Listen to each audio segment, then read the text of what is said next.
Religion is what man thinks he ought to do, should do, must do for God in order to earn God's favor and love and acceptance. That's what religion is. All religions are like that. Religion almost killed me. Literally, I'm not just saying that it was difficult. It literally almost killed me. There was a day that I stood with a gun, and I'd been in ministry for almost 10 years.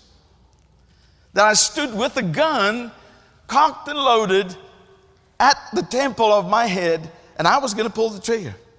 And God intervened in my life.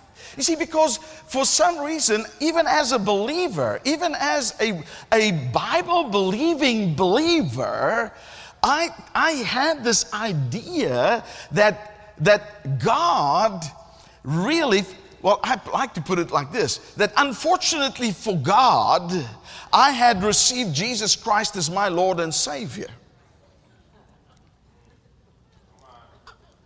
And every time I messed up, God would reach out for a lightning bolt to kill me. And then Jesus had to jump in between and say, the blood, the blood, the blood. And then God would have to go, I almost forgot.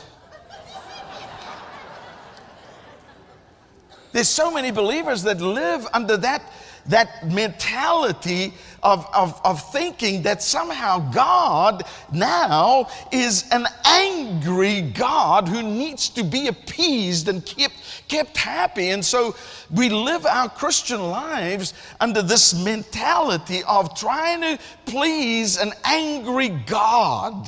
And and for me, you see, I don't know about you guys, but man, I was good at messing up all the time.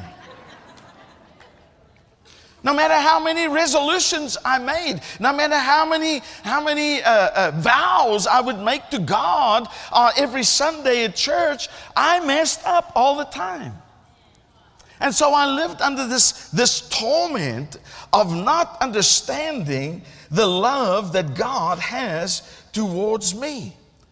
See, I believe that the overwhelming revelation of the ministry of Jesus Christ was a ministry of demonstrating to each and every one of us the unconditional love of God for people.